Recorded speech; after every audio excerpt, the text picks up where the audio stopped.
is a poem about the dilemmas that young mothers face in these last days before the return of Jesus Christ, and the choices that have to be made, and the cost of housing.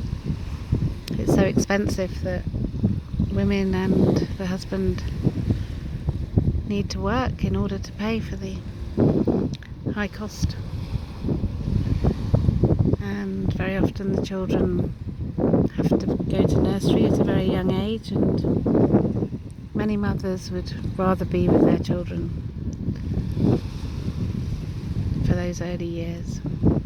And in the Scandinavian countries, the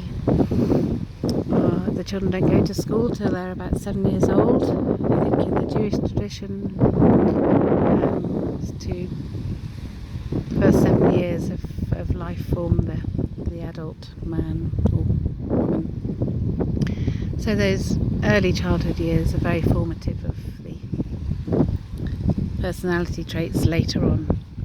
And then also I mentioned phthalates in here, and phthalates are a chemical which mimic and interfere with hormones in the body. They mimic estrogen, and so that's the female hormone.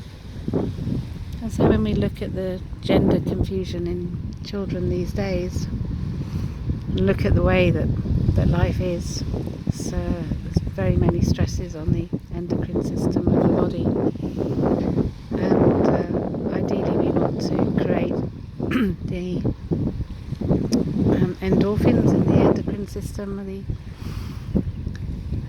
the hormones that are for love and peace, attachment, connection, happiness, bliss, the anandamide, rapture some people call that. I call it heaven on earth, and God does have a promise.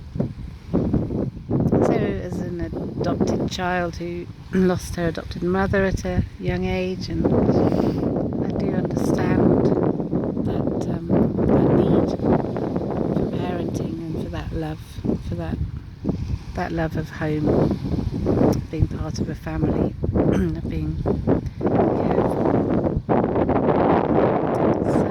It's the most valuable state of being in this world, and many people will use drugs to attain to it, but actually we can create it if we live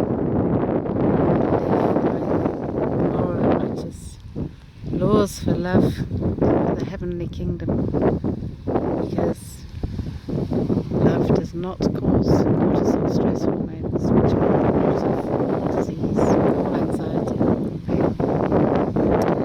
So dilemma. Being woman, a man with a womb, created from his rib. Genetic engineering, or did Adam forget who his mother was?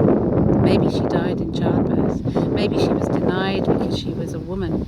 We don't know. We don't hear of her. Perhaps a life sacrificed for a life. Something women do. Sacrifice their lives and needs for others in the greater circle of life that is fast becoming a 666 of selfish indulgence.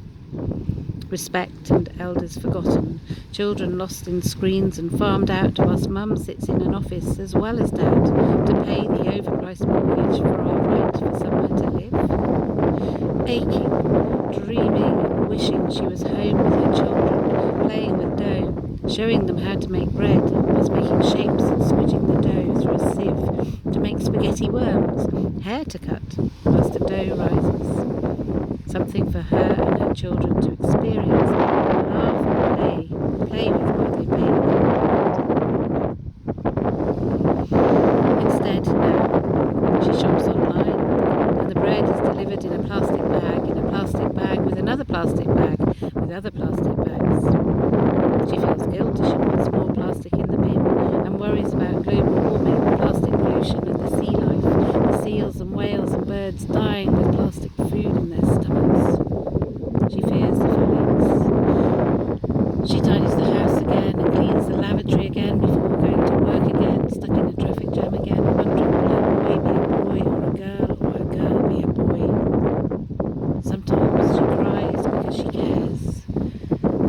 she cries because she is so tired, so tired, so tired, so tired.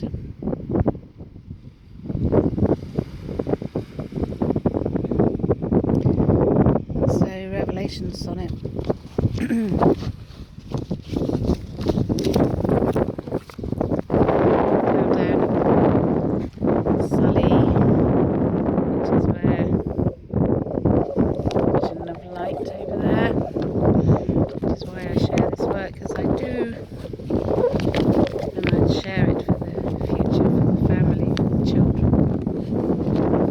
Adoption of sons of God's love. That's where we find the peace and happiness and the fullness of the Spirit instead of the stressful minds of fear and stress, anxiety and pain. The revolution is at hand, for surely God knows what is best for man. He says, don't dim his light with sin, for surely sin will not benefit him. When is doomsday?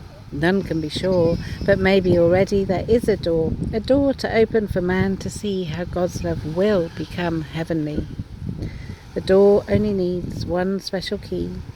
To make life perfect for you and for me, we need to polarize the spectrum of light and shine the way forth for all to live right. The light is shining bright forthwith and commands consciousness of how God's love forgives. God's love is not so stressful. Families are meant to be together, others are meant to be on their journey.